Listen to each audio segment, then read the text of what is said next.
Hello, everyone. Welcome in. My name is Ruth Finney, and this is You Can Talk. This morning, here I am.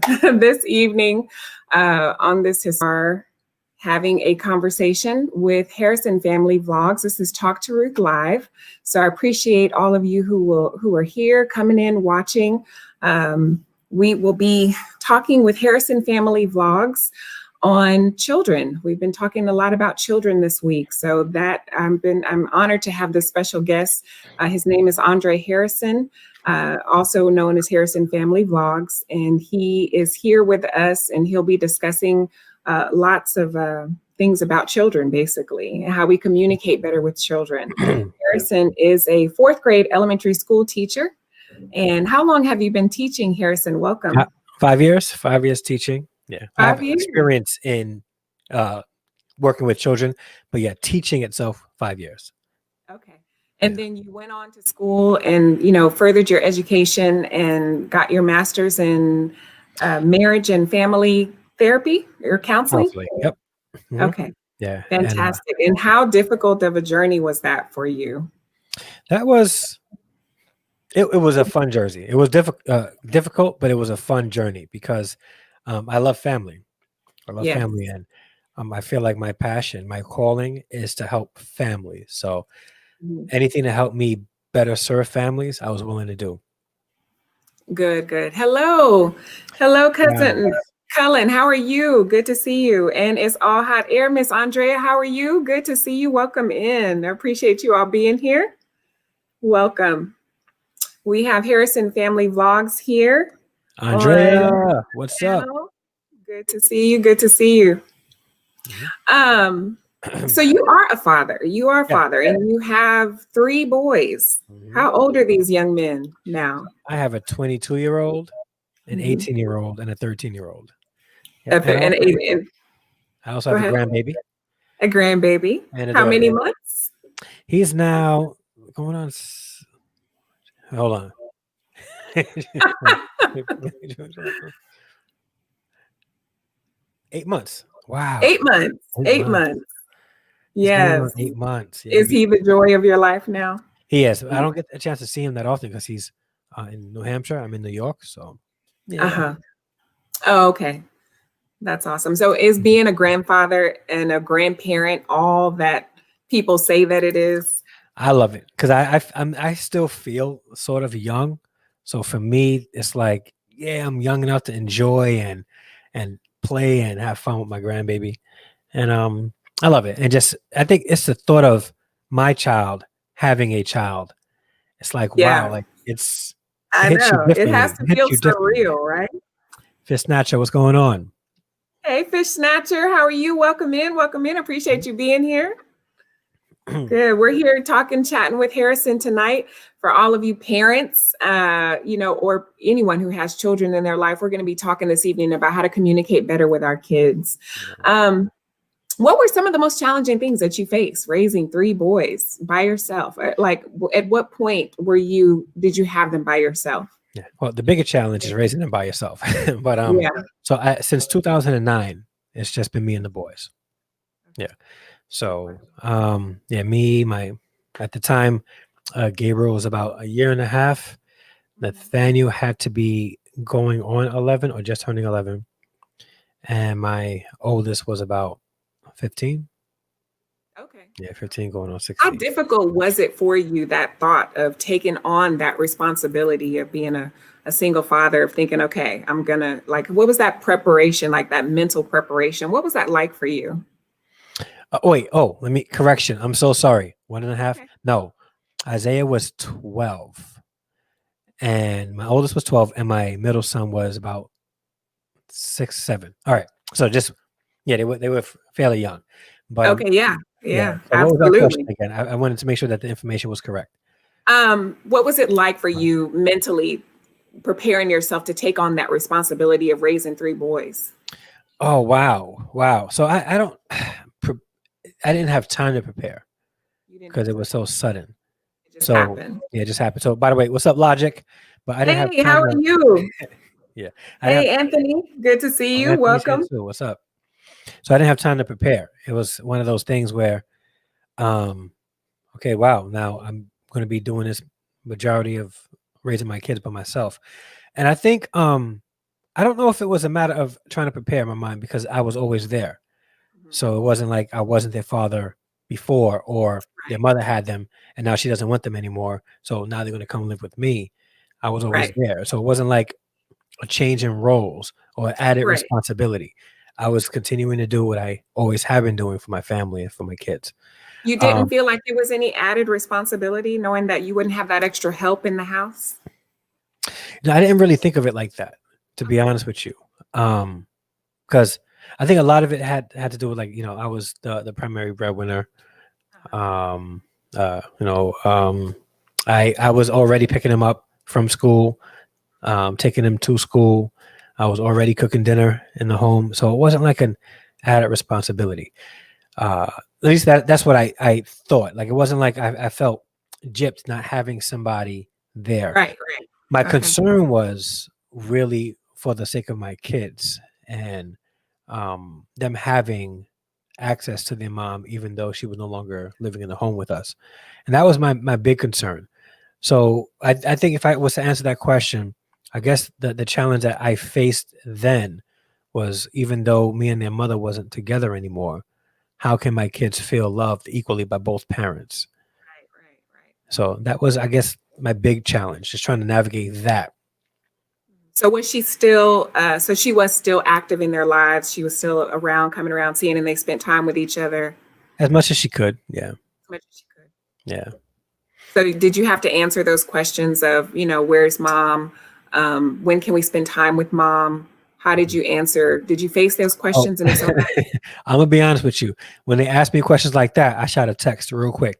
Your kids are asking about you, like good. analysts. So you let her know right away, Yeah, hey, I'm not. One thing I set in place from the time she left was one thing I will not do is feed my kids any information because I don't want anything to poison their minds about how they or poison their feelings toward their mother.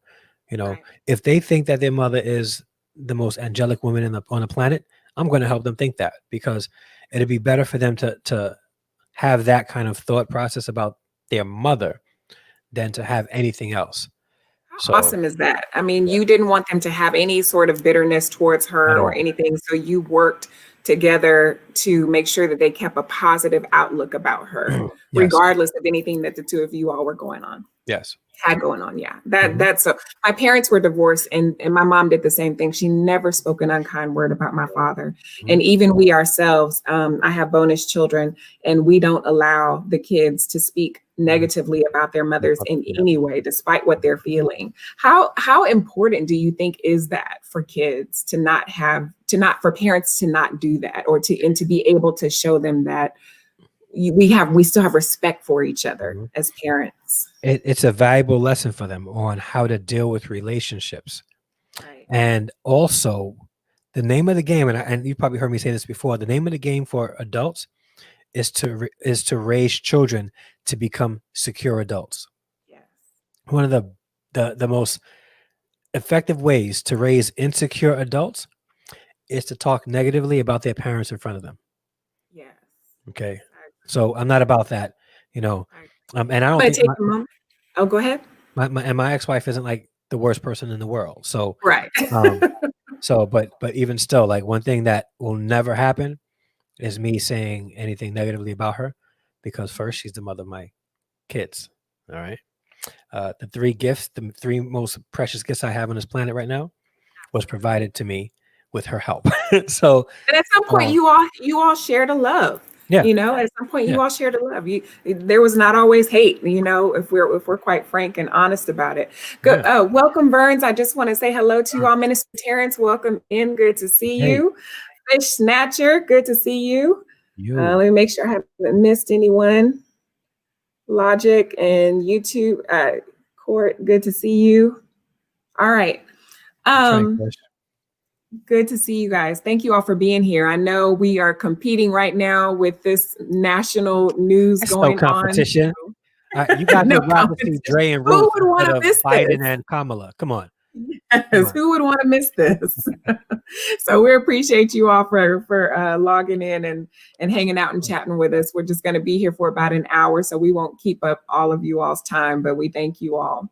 What do you feel, now that your kids are older, they're graduating, they're moving into adulthood, what do you think the kids have come to appreciate most about who you are as a father, who you've been to them as a father?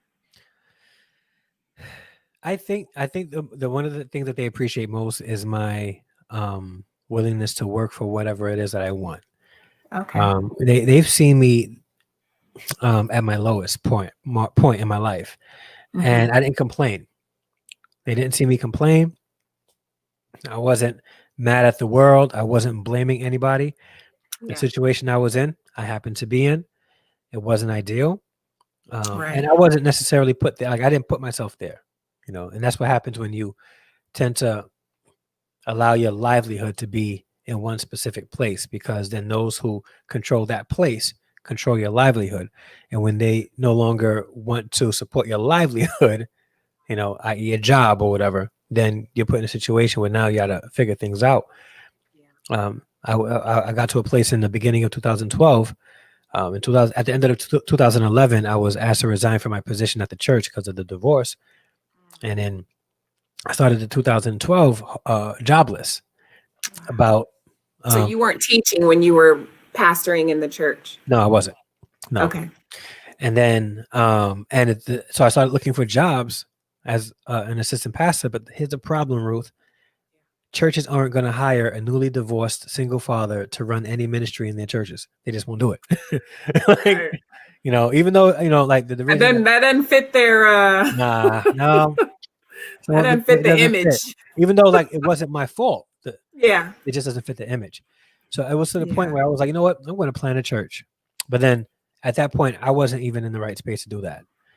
And the shameful part about that is that had it been a widow situation, it would have been seen totally differently. Very different. Yeah. But because it was a divorce, people don't want to acknowledge or give opportunity or forgive. And, it can be very challenging to, I can imagine, and disheartening at times. It was. And then in the beginning of 2012, I started school again. I went back to school. I had to start all over again because none of my credits transferred. So I started from the very beginning, associate's level in 2012. Gosh. Yeah. And at that time, I still wasn't working. And I finally found a job working at the Head Start that my son was going to. And I went I started making like $12 an hour at the Head Start. You can't support a family on $12 an hour, a single father with kids. But I had to do what I had to do. And the place that I was living, I had to leave there too. So now I'm in a situation, where I was jobless in the beginning of 2012. All right. 4 months into 2012, I was almost homeless.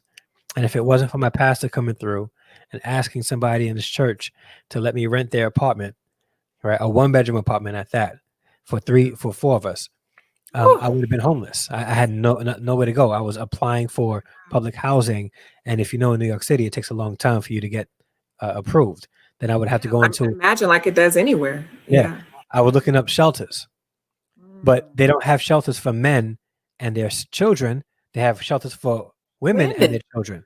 So if I was to put my kids in a shelter, I would have to go into a shelter, and my kids would have to go into foster care. Oh, wow. Yeah. I never thought about that. Yeah. So it was 2012 was my 2020. Like it was bad. Right? Like 2012 was a really How did you allow your sons to see the visible anguish that you had to have been going through, the stress, you buried it, you covered it up, you just pushed through and kept a smile on your face and kept them encouraged? Well, you know what it was? Their lifestyle had already changed. Yeah. So what I can't do as a parent, I have to be able to be strong enough to take my son's concerns and not put my concerns on my sons. So I smiled and prayed the whole way through, and I didn't complain. And that kept some consistency for them somewhere, Yeah. when everything was changing around them, they had to be able to know that we can depend on dad to be this way, Yeah. And I'm sure that had to bring them some comfort, Yeah. I can only imagine. Yeah. So you went back to school, you got your education, you started applying to be a teacher. What made you want to be a teacher? What took you in that direction, So, teaching? a couple of things. Actually, so I was dating somebody who went through a program called the Teaching Fellows, Okay. and she's a principal now, and she said I should do it. And I was like, well, I don't know. I mean, I would love to be a teacher because the schedule is great. It'll allow me to be with my family and still be able to be a blessing to Absolutely. children and families, right? Even though I can't like legally preach the gospel in schools, I can show the gospel through my action and my character to the people that I'm teaching, my colleagues or whatever. So after I got my bachelor's degree, I decided to apply for the Teaching Fellows. However, I'm not the type that sit down and just wait. So I started my master's program from a marriage and family counseling program. And midway in, I found out that I got accepted. So I decided to finish my master's while starting my master's in education. It was like a crazy, Wow. yeah. In So literally you 2017, were working on both degrees at the same time? at the same time, Wow. at the same time, And yeah. raising 3 boys. And raising 3 boys, yeah, And you were working full time, yeah, full time. Wow. yeah. It was tough. Kudos to you. Yeah. Kudos to you. Hats off. Yeah. Hats off. So I think so. To answer your question, my kids, I think if they would say anything, that if I have to get something done, I will get it done. And I wanted them to see that sometimes life can be challenging and life can be hard, and we don't ask, even though we don't ask for it, we have to take what's given to us and try to make the best out of whatever situation that's handed to us. All right, let's make it. We're responsible for making our situations better, and we shouldn't always rely on other people to help make our situations better. Right. So, what's given to you, you take yeah. it upon yourself. You didn't play that blame game, No, with the mom or with anybody else. No. Really. Nope. That's tough. That's tough. That's kudos to you for that. Really. Hello, I am Content. How are you? Welcome in. Good seeing you. What's up? Bio 11, how are you? Welcome, welcome, welcome. Jazzy TV, good seeing you. How are you doing? Thank you all for being here. We appreciate you all coming over. We know we are competing right now a little bit with what's going on in this nation. So we appreciate you all for logging on and connecting with us. How important is it do you think, for children to see male educators in the classroom? Like, do you think it even has an impact on them? It does. I think it's very important. Also, it's important for them to not just see male, but Black male, Latino male, absolutely, male, all males in the classroom. So when it comes to educating young Black boys and girls, there's a representation there. So they live in a world where they perceive white as better and themselves as less than. The majority of their educators are white females. When they grow up, the majority of the people policing their communities are white males. All right. So they're in a situation where they come in to school being taught by white females. And even though the white female teachers aren't telling them that they're less than, they feel less than because they don't see themselves in those positions of authority. Then when they get out and graduate or drop out, now they're dealing with a lot of times these teachers' husbands, because for some reason, police officers and teachers seem to find themselves together all the time. I don't know. Really? Yeah, especially where I live, like teachers. And you ask teachers, what do your husband do for a living? He's a cop. Like it just happens. Yeah. But then they're dealing with white male police officers, so they don't really have representation. So what if they had representation from the elementary level, where now there's a Black male teacher who because now let's look at it. A lot of the Black males that they see may be negative influences in the community, or the Black male that they are accustomed to seeing is the idea of him is tainted by mom's bitterness toward him. So Right. now, you Absolutely. know, Absolutely. so Yeah. now here's a black male that's a teacher Right. who cares for Hmm. the kids, who wants to see Hmm. them succeed academically, socially, Hmm. emotionally, even spiritually, even though I can't preach Jesus to them. But Right. spiritually, like I want to see them succeed. And now they have now they're looking at a black male that isn't that's strong, that will defend, but that's not a knucklehead in the street.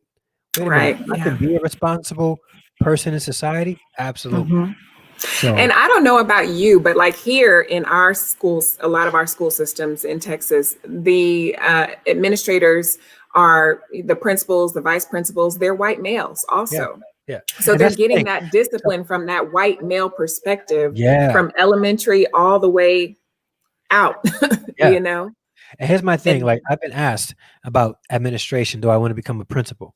I would love right. to become a principal. But Yes. what happens also in a lot of schools is black males who run from the classroom to take principal positions.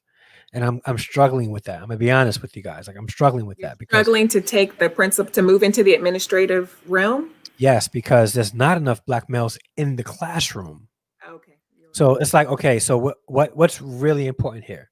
Yeah. Me becoming an assistant principal and maybe getting an extra, a couple of $1,000s in my pay every year, or Mhm. showing these kids that they are important and having that genuine one-to-one connection with them in the classroom level. It's hard. Well, It's, let me it's hard. ask you this. You don't think that if you moved into that vice principal, principal position Yeah, as a black male, that you couldn't make sure that you brought in more male teachers? I would love to do that, but like it. I mean, I'm not sure how that hiring process go, but surely you have a say. Yeah, I do. But the hiring process isn't like that.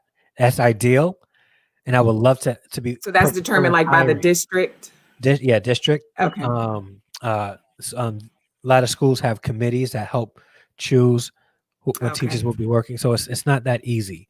And Gotcha. so I work in Staten Island, New York. Uh-huh. Staten Island. Just to give you guys an idea, Staten Island was the only borough that the majority of the people voted for Trump. Wow. Every other borough strongly supported Biden, except Wow. for Staten Island.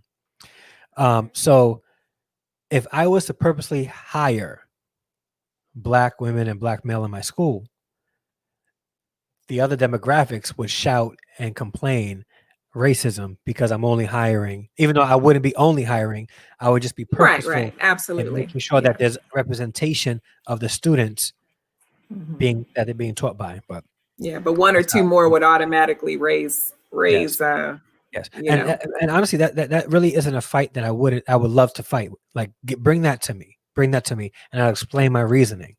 But Absolutely. yeah, nepotism is very Absolutely. strong in a lot of school districts. So Mhm. friends getting hired in schools and stuff like that. But It's I'm the thankful same that way here in Texas. yeah, and I'm thankful that I work at a school where the principal is really like she wants representation in the school. She's a white woman, but she wants um, representation of what the kids look like as educators in Yeah. the school, and not just educators, but almost every area of the school. So she's So in your school there is a predominantly minority uh so it's not culture? predominantly.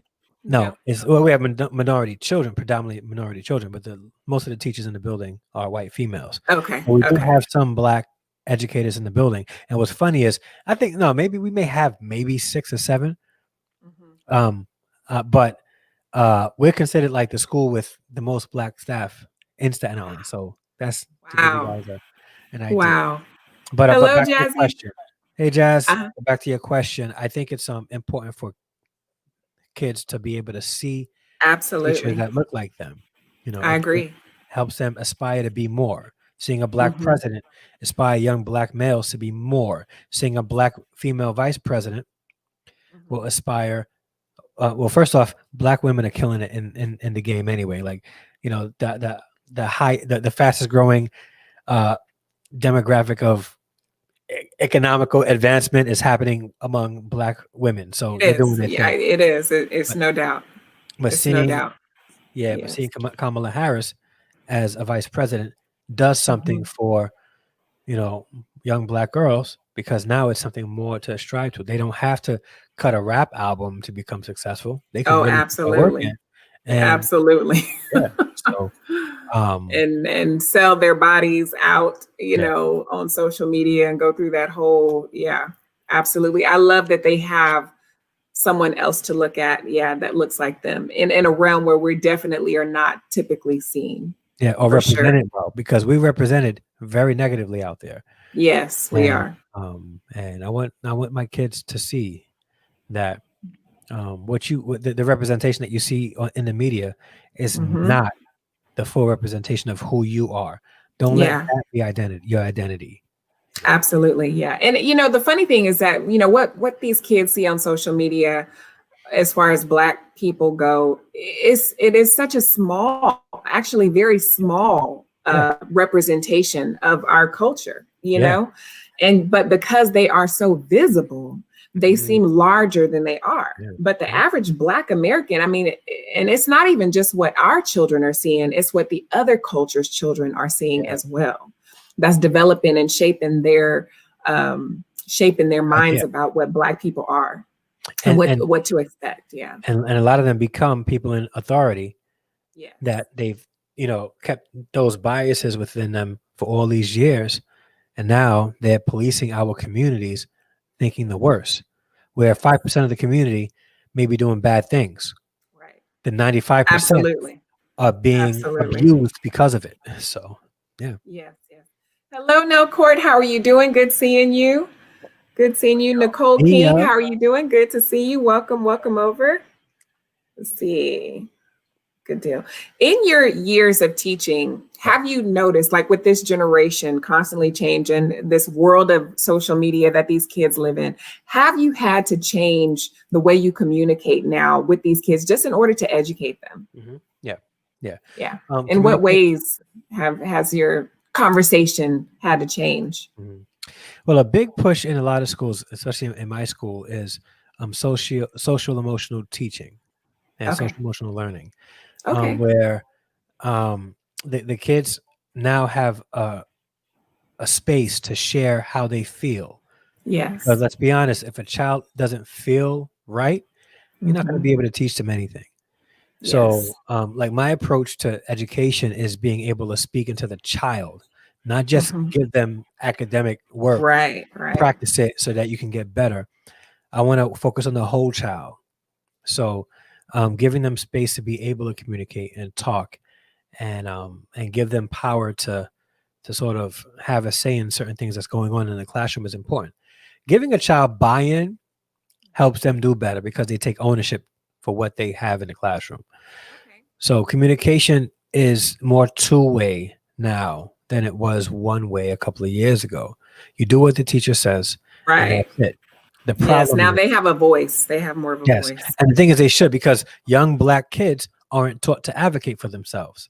Right. So when they do grow up, right, they Hmm. have all this built up hostility, Yes. and they explode when somebody comes at them or when somebody gives them constructive criticism, right? Hmm. Like an example would look like this: a child, in a child's writing assignment, a child doesn't do that great, right?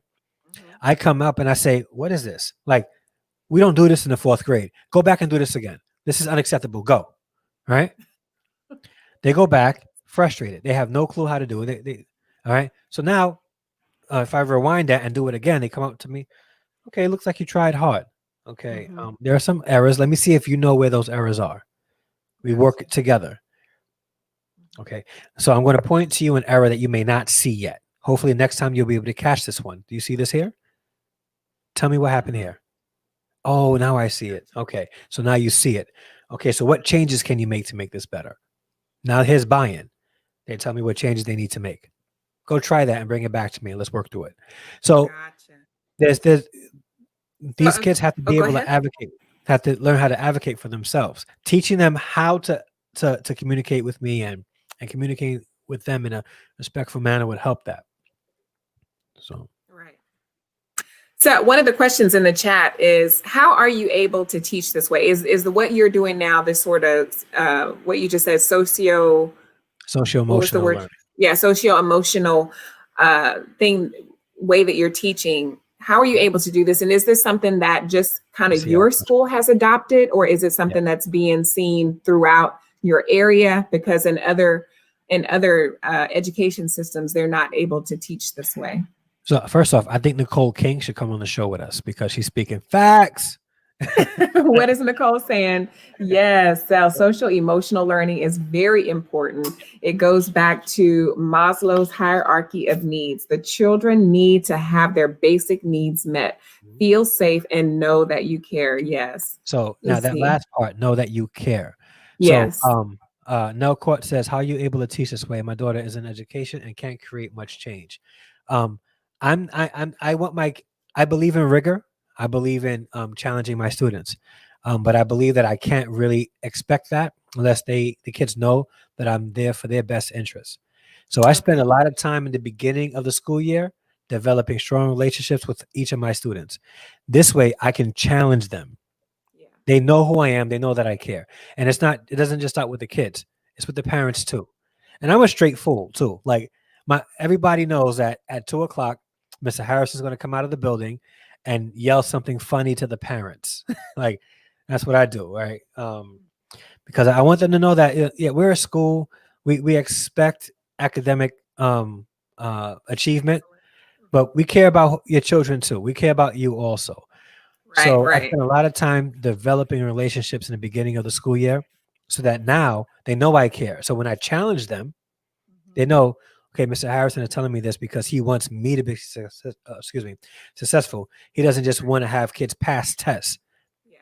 I want them to be successful. I want them to know that they can do whatever it is that they put their hard work into and succeed at. I mean, and that form of communicating works in all relationships, whatever type of relationship you have. If you want people to listen to you, you want people to be able to communicate with you, you want people to care about what you're saying, you have to show them that you care first, right?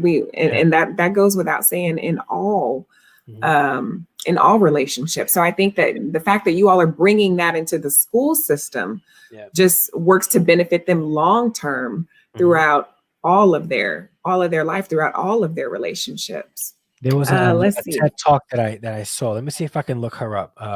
There was a TED talk where a lady said, kids don't learn from people they don't like. So no, they don't. And I don't think anyone does, right? Adults don't either. When we have people that we work with that we don't particularly care for, and we have to sit in training with them, if they don't like you, they don't. So what's her name? Rita Pearson. Rita Pearson. Okay. Yeah. So if they can look up Rita Pearson TED Talk on YouTube. No, I'm serious. In fact, Rita, I'm putting it in chat. Okay. Rita Pearson on TED Talk. Yeah. At P-I-E-R. I want to make sure I spell it right. Make sure I haven't missed anybody. Hey, true fan to you. How are you? Good seeing you. Welcome in. And make sure I hadn't missed anybody. No. Oh, Life with the Sunflower Lady. How are you doing? Welcome, welcome. I appreciate you being here. Good deal. Looking at the state of this nation, right? We are going, especially this year of 2020, we have gone through so much. This pandemic, there's such economic struggles with all families. There's racial divide, more apparent racism is starting to resurface.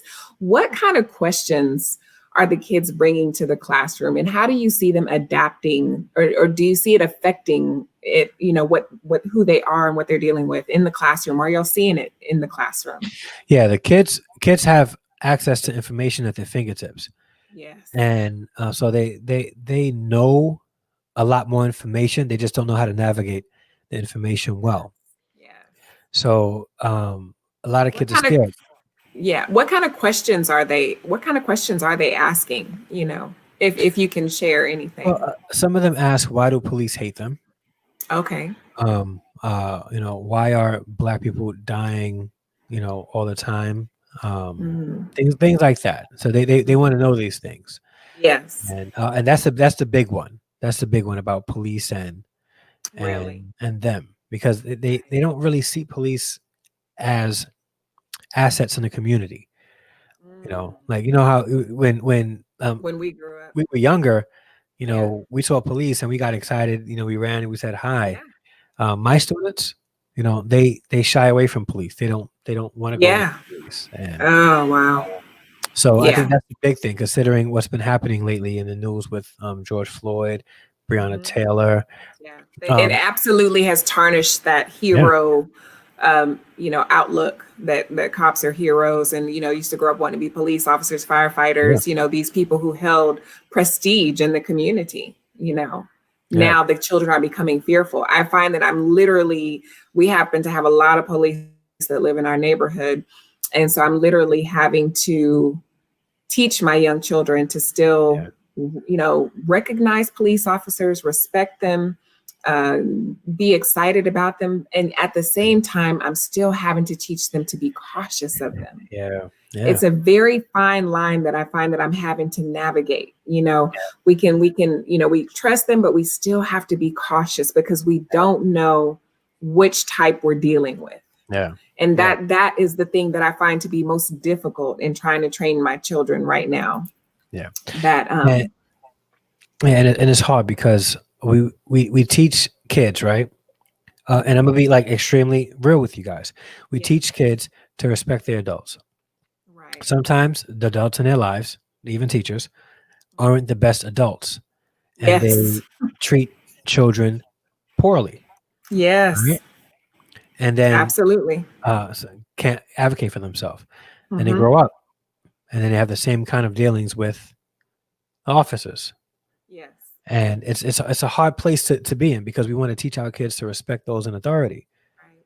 and we teach them We have to teach that them to so be cautious and teach them discernment at the same yeah, time. and Yeah. respect. Like, and that's the thing, teaching our kids how to advocate for themselves, and Mhm. that's a thing about relationships. Because Yeah. like, let's say if you're in a relationship with somebody, and you're in an abusive relationship, right? Mhm. Some people are afraid to report that abuse because of fear or whatever, or they've never had the courage to be able to speak up for themselves. That's Mhm. them pretty much not being able to advocate for themselves. Mhm. So they endure the abuse because they don't. And then what happens is eventually they're tired of the abuse. They turn into J Lo from Enough, right? Mhm. And set up the ex husband and like kill him. And we don't want that. We don't want that. We Yes. want to be Yes. able to Yes. teach kids from a young age how to stand up, how to be strong, how to be secure, how to advocate for themselves, and be Right. respectful in the process, Yes. right? Let And I think Let's talk. Go ahead. yeah, and it's hard to do that because we live in a world also. Well, we live in a country where standing up for yourself peacefully Mhm. could be villainized, like Colin Kaepernick. Right. He was villainized for kneeling. Now those Mhm. same people that called him a villain, right, are now Mhm. saying, "Well, why can't you just be like Colin Kaepernick and peacefully protest?" Because he Right. tried that, and you guys made him into a villain. He was advocating properly for himself, and you took that power away.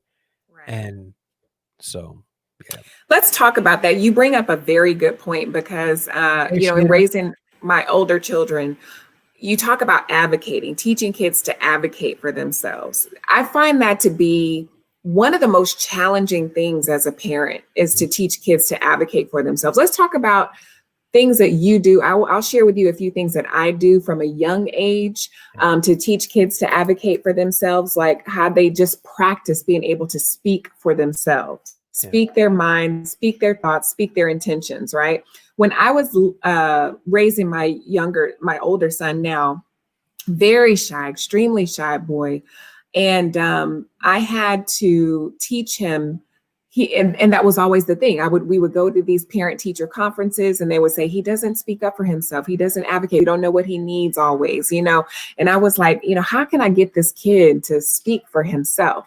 And so I started doing such simple things for him. Like we would go to a restaurant and I would make him order his own food, like to the waiter. He had to talk to the waiter or the waitress himself mhm, and say, look at the menu. He had to say what he wanted, what flavor he wanted, how he wanted it.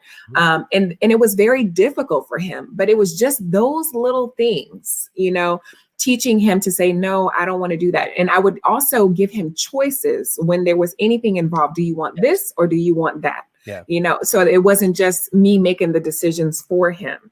If we would go to the store and he wanted a new hat, I would give him the money and he would have to pay for that hat. You know, these are the things that I did, those little things that you can do that teaches kids to advocate for themselves, to speak for themselves, to have a voice. What do you all do in the classroom to help kids advocate for themselves? Similar thing. So let's say that we have students who shy and they won't ask for help if they need the help. All right.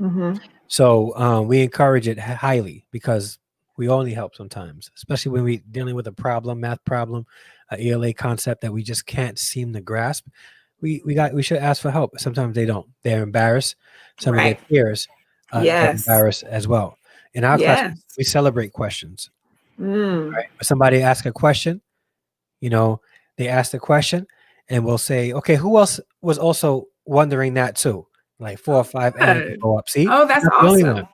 Yeah. Now you just help all these people out. So we celebrate questions. We celebrate when they're able to ask for help. And also we have this thing where they have to ask 3 peers before they ask the teacher. Oh, really? So, yeah. So I like that. Yeah. So I like that. ask 3 of your peers before you come and ask the teacher. Not to mention that helps you out it helps you all out a little bit also. It sure does. It sure does. Yeah. So, it sure does. But it's like, okay, who all did you ask this question to before you came to me? Yeah. So that helps them get out of their shyness, because sometimes it's easy to ask the teacher for help because the teacher a lot of times be a little bit more discreet. So they'll be a little bit discreet. But giving the kids the opportunity to speak to each other for certain needs. I don't have a pencil. I love that. Well, we can't do that now because of COVID-19, because there's no sharing. But before, if you don't have a pencil, okay, see if you could borrow one from one of your peers, because in our classroom we're a family. We help each other out. There's a healthy level of competition, but it's not the it's not the competition level that where we're putting somebody down for not doing as well as somebody else, because that person who's doing well is now going to work with that person to bring them up to their level. That's the atmosphere that we have in our classroom. So when it comes to students advocating for themselves, we're trying to encourage that have a place where don't be shy. If you don't know, speak up, because you're probably going to help somebody else by the question you're going to ask. And I think a lot of times people who don't advocate for themselves are strong advocate for others. So now if you can convince them that what you're doing right now is going to help somebody else, they're like, I'm in. Let me ask this question. Gotcha. Let's see. Nicole King says the ask 3 before me strategy also encourages student collaboration and problem solving. See, Nicole, are you a teacher? Yes, Nicole, are you a teacher? You let us know. Hello, Shanita Me Randomly. How are you? Welcome. Good seeing you. Your 2 faves on the screen. Good deal. See, I don't see an answer. I guess she'll answer that. What do you think children need to hear most from adults right now during these times? What do they need to hear most from us? Validation, encouragement. Definitely validation, definitely encouragement. But I think that what they truth, realism, I think the best thing that they can be told right now is that their individuality is appreciated. Like who they are is appreciated. You don't have to be like somebody else. You can be who you are and be appreciated. Yeah, she's an educator. Yep. Okay. And and this is one thing that I firmly believe, that empathy is the greatest superpower that anybody could have. It is. So teaching them that empathy is not weakness. Right. So a lot of our my kids come from communities where it's hard, and to show that you care in their eyes is weakness. And I teach my kids all the time, the strong man doesn't walk on people's back to get ahead. The strong man carries the weak on his back so that they all get ahead. Oh, wow. So that's good. So that's the evidence of strength. Strength isn't being able to step on somebody's back who's down. Strength is carrying the person who's down. Like if I'm carrying you, I'm showing my strength, and I'm walking. Powerful. Ahead. So, yeah. That is powerful. Yes. Empathy is, Nell Court says, empathy is my daughter's teaching goal Yes, always. no. Yes. Yes, no. Yes. Empathy is absolutely powerful. It's the Yeah. thing that resonates most with people.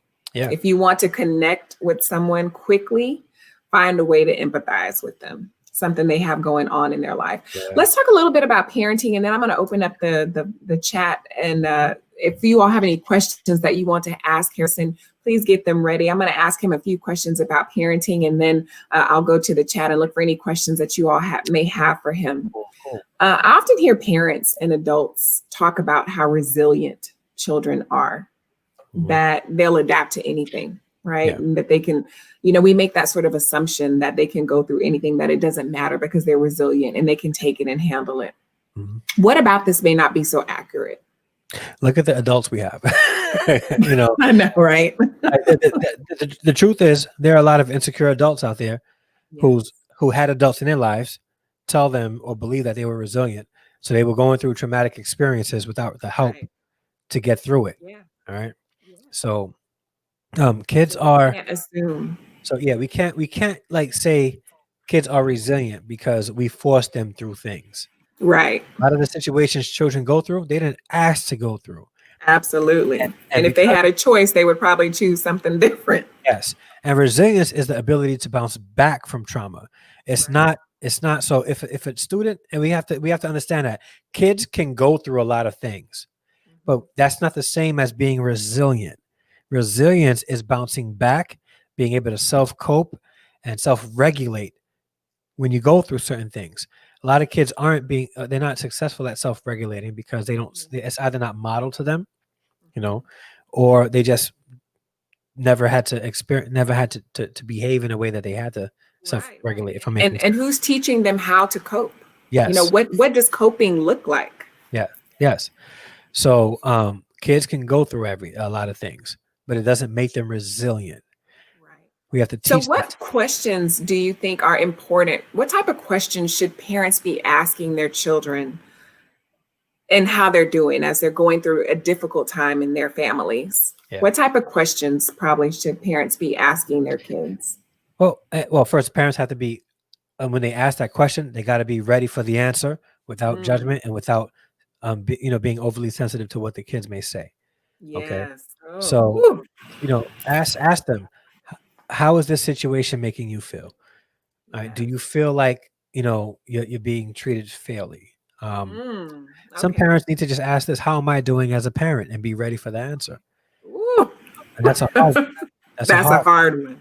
Because let's be honest, none of us want to be told how we're parenting. Right. Especially from the child that we're feeding, that we're, sleeping, that we're, taking them back and forth to school, we're clothing, we're doing everything for them. And so to listen to any type of judgment, it makes us feel like they don't notice anything else that we're doing. And all they're noticing is what we're not doing. Yeah. And they don't appreciate what. Yeah. Yeah. Well, and that's why you have to phrase the question properly. Don't ask, well, what am I doing for you? It's how are you feeling about our family? How are you feeling about me as a parent? And when they go into, well, you don't do this for me, you could politely say, I'm not asking you what am I doing for you? Right. I'm asking you, how are you feeling? About it's a different type of question. Different. Yeah. And be specific. Yeah. So that way we're not getting into that. Well, I did this for you. But all you care about is that I didn't buy you that new toy. Yeah. Like me and my son, we have an open relationship when it comes to discussion. We get into some deep topics, right? Deep topics. And I'm a parent too. Like there's certain times when I'm tired of repeating myself and telling my kids, I don't like waking up the dishes in a sink. Right. And I'm gonna be honest, I am that father that if I wake up in the middle of the night to use the bathroom and I happen to go into the kitchen and to grab a glass of water and there's dishes in the sink, I'm waking up the whole house. Somebody's gonna go get those dishes, because eventually I won't have to do that. But I will wake up the whole house. I will, hey Google, broadcast. There's dishes in the sink. Oh, no, don't broadcast. Don't. Never mind. My God. I need to make sure my husband is not watching this episode. Everybody wake up. He doesn't need any ideas. Is that a fork? Is that one fork? 1:30 in the morning. Waking up the whole house. Yeah. Okay, we get it. Yeah. No, but yeah, I think in my house, communication is pretty open, so they're free to talk to me about anything. And You have developed enough tough skin to be able to take what they bring and pour back out at you. Yeah. Mm-hmm. Yeah. Good. Where do we parents fall short when we're communicating with kids? We don't allow them to talk. Okay. Some people are still old school with that. A child's place is to be quiet. And yes, you are so right about that. Yeah. And we have to teach our kids how to communicate with us. We set the tone, right? If our kids are starting to get a little bassy with the voice, you can say, slow your roll. All right. Yeah. I'm letting you talk to me, but you still better know your place. I'm your mom, or I'm your dad. I want to listen to what you have to say, but you're not going to disrespect me. All right. So teach them how to communicate with you, and allow the communication to be open.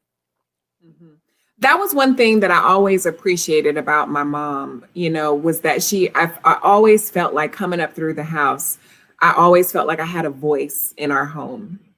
And that didn't mean that I had a voice to make any decisions. It just means that I was allowed to express my thoughts, my feelings, my opinions, what I felt about a matter. And for sure, I would be corrected if it came out disrespectfully. But I never felt that I couldn't speak it. Yeah. And so I always appreciated that I felt that I had that, that I knew that my parents would listen to me, that they would take into some level of consideration how I felt about a thing. It may not change the situation, but sometimes it did. Sometimes there were times that it did change that. And how powerful was that for me? How powerful was it for me to know that I could say something that could potentially affect the decisions that my parents would make, for me. And then it really developed a sense of trust between me and them.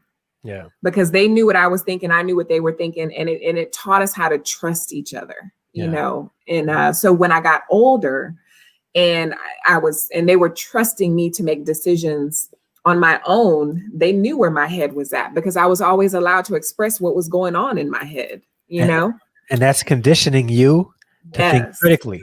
So now you're a critical thinker. Now you're not just receiving information and just going with it. You're thinking through it now. You have the opportunity to mom and dad are telling you something, and now you can talk it through with them. That's huge. And that's one of the things that I try to do with my sons also. I don't tell them, like they'll ask me a question or even if I think something is right. Okay. Even not my 13-year-old is a little older. Him and I are able to do this also. My other two, we've been doing this where they'll ask me to do something, right? And I start talking to them about if they feel it's beneficial or if it's not beneficial. Let's weigh out the pros and cons. And then I'll ask them this question. Based on what we've talked about, what do you think? Yes. Gotcha. I like that. Most cases, it's always what daddy wants. But because they don't want to be woken up in the middle of the night. Right, yeah.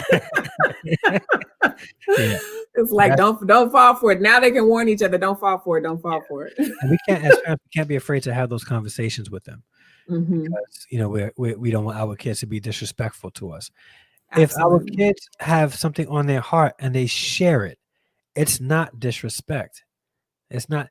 Even go as far as if your child and let's say you're a single parent and you start dating somebody, your child says, "Mom, I don't know if this person is the right person for you." All right. Lashing at them, that's not your place, little child. Get away from me. Shut your mouth. You don't know what you're talking about. Like a lot of times our kids don't tell us things just because they want to talk. Sometimes they're telling us things because they care about us. Yeah. And we have to be willing just to listen. And they just don't know how to express it sometimes in a way that we can receive it. Yeah. Like for instance, right? Kids would get upset and yell, "I hate you." They don't really hate you. No. They really want to say, "I'm mad at you." Right. The first thing that come out of their mouth is angry, I'm disappointed, I'm hurt, I'm upset. Yes. And I don't know how to say it other than to say that I hate you. Yeah. But a lot of times at that point, that's because of bent up frustration from not being able to communicate properly from the time they started talking.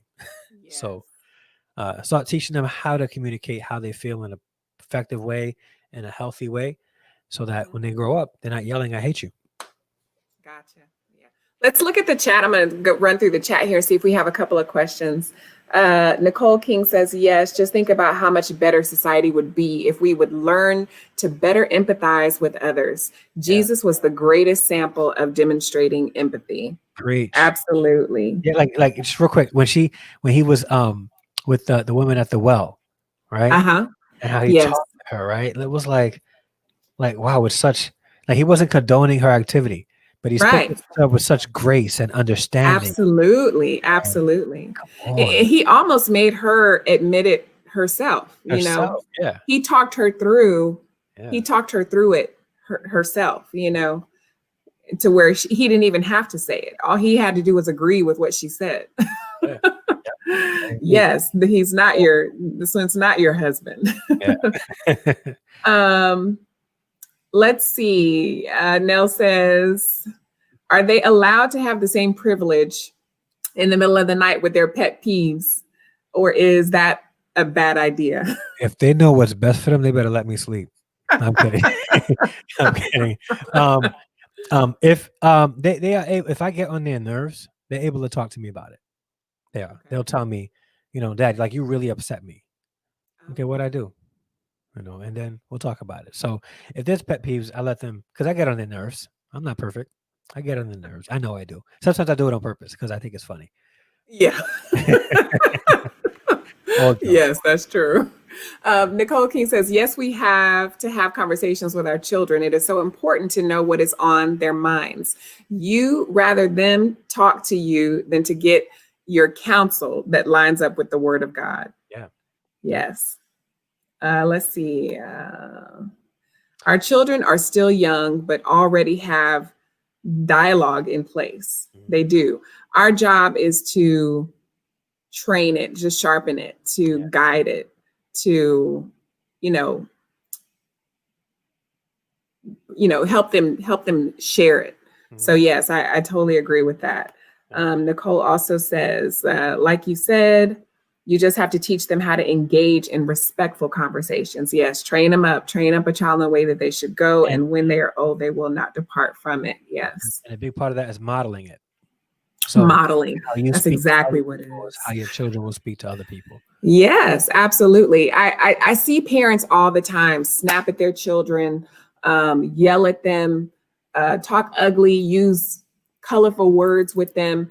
And when the child says those things back to them, they get upset. They get, like they think it shouldn't matter how I talk to you. You should just talk to me in this way. Yes. But if they're seeing you talk to them this way 24 hours in the day, you're modeling to them what needs to be spoken and how you should speak when you're angry, when you're upset, when you're pissed off. This is what you're telling me that I should do. So yet when I do it, when the child turns around and does it, then they get chastised, they get ostracized and, punished for how they speak to the parent when yet that's all they receive all day. I'm gonna paint for you a picture. I'm gonna do some acting right now. Nicole, you could probably relate to this, and any other educators, right? You got a student in the classroom, a female student in the classroom, who's having an issue with another student in the classroom, right?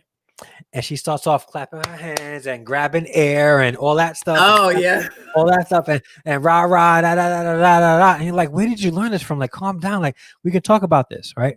Yes. The conference comes, right? And then mom comes in. What the F my child did now? And then it's like, oh, I see where it stems from now. Absolutely. So we have a lot of deconstruction to do in this with this one. Yes, I see that in the church as well. We would have overnight retreats or Sunday school, and the kid comes in and they're cussing or fussing or whatever they're doing. Like you say, the hand popping and the lip smacking and all that stuff. And the mom walks in with a shirt on that says so many men, so little time. And I'm like, okay, I know what I'm dealing with now. No. we're in church now, so No. it's like, okay, but now I understand. Yeah. It's all clear for me now. It's all clear Yep. what we're dealing with. All right. Are there any other questions in the chat? We are coming up on our hour. I don't want to hold you all. I appreciate each and every one of y'all being there. Do we have any other questions? Let's see.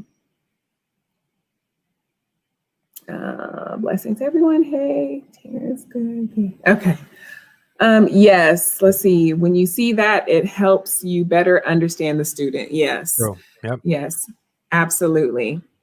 One last question I have for you. For Yeah. children who don't have their fathers in their lives, what do you recommend mothers do to help fill that gap of fatherly love and support and encouragement that they may be missing from their lives?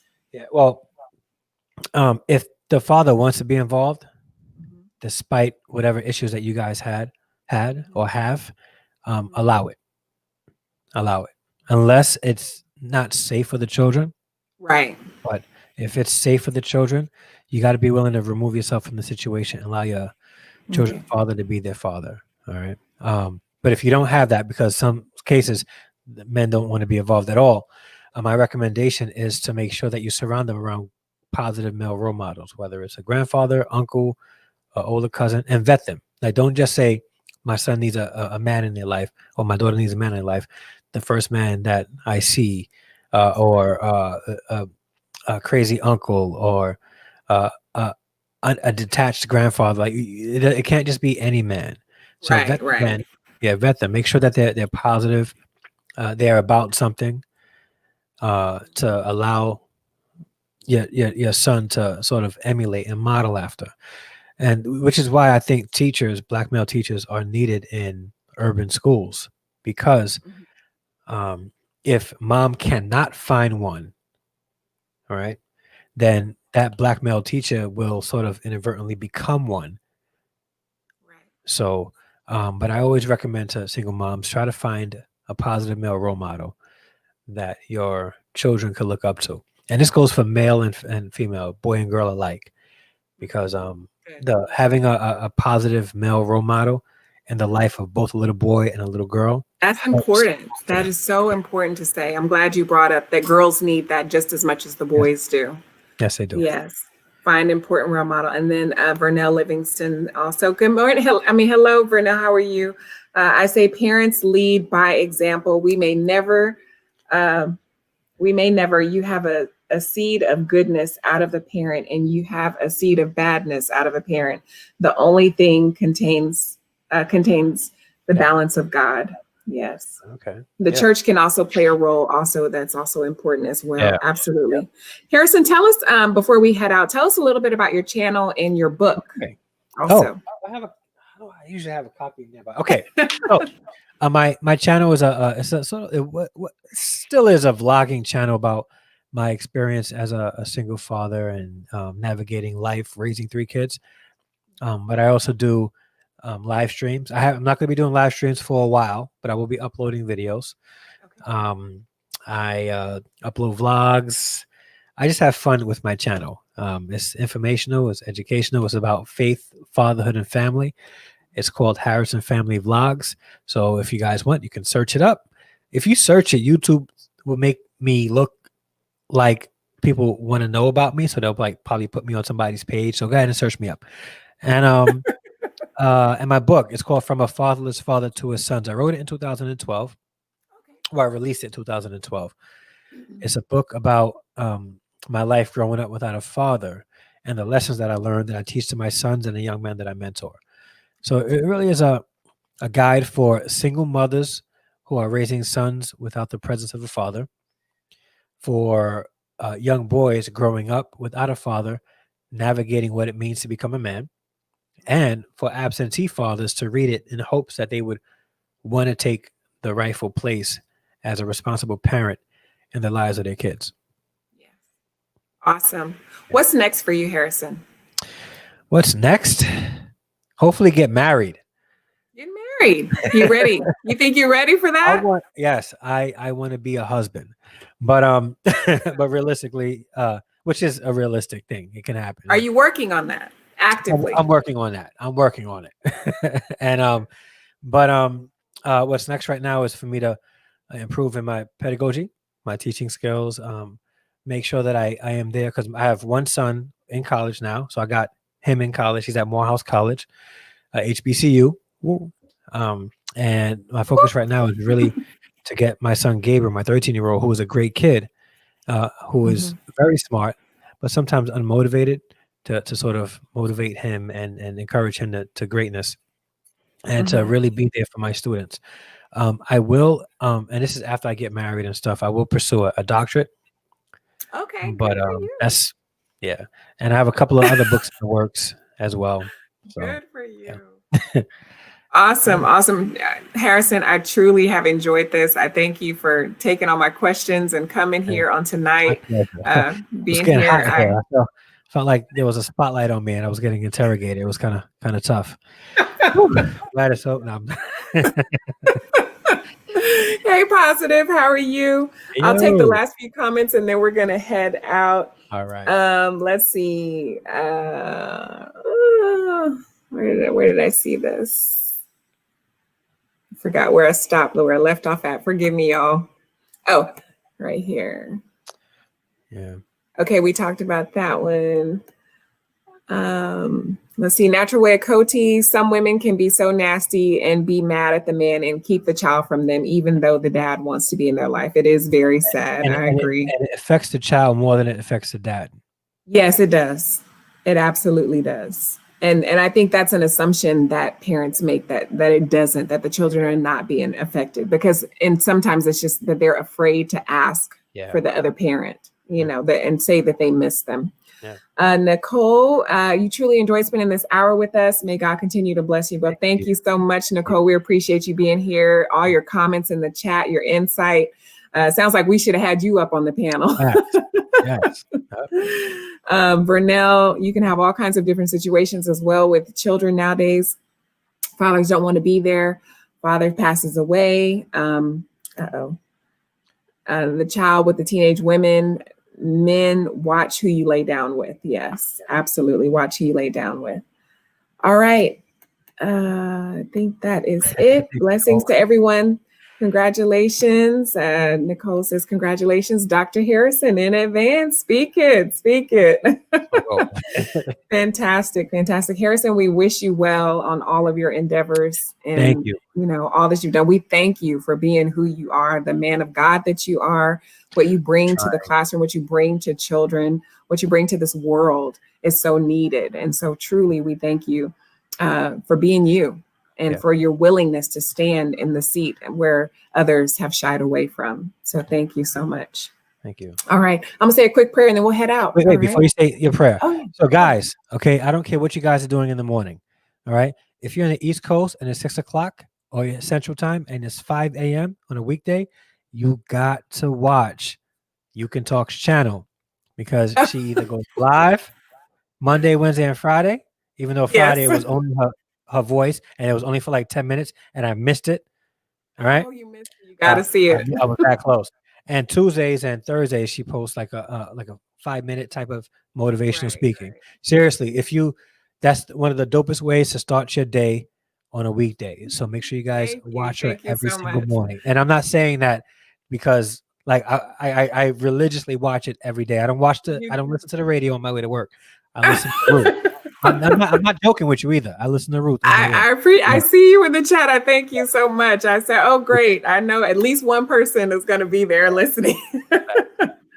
I appreciate it. Yes. And actually this Monday, I won't be doing my class because my husband and I are celebrating our 6-year anniversary. Okay. All right. That's a good our 6-year anniversary. Yes. So Monday is, we've been together. I've been with my husband. I've been knowing my husband since I was 19. He is the love of my life. And, we've only been married for 6 years. We dated for 5 years when we first, got together 19 through 23, and then we split up, went our own ways, got married, ended up later getting divorced, and then got back together. And we've been married now for 6 years. And we have 2 beautiful twins and 3 older children also that he had prior that I just love and adore. And I'm just so grateful for where we are in life now. So Happy yes. anniversary. So we will be celebrating on Monday. So I won't be having class on Monday, but I will have all my regular stuff out. So I appreciate each and every one of you. Hello, boss lady Denise. Thank you so much. Thank you.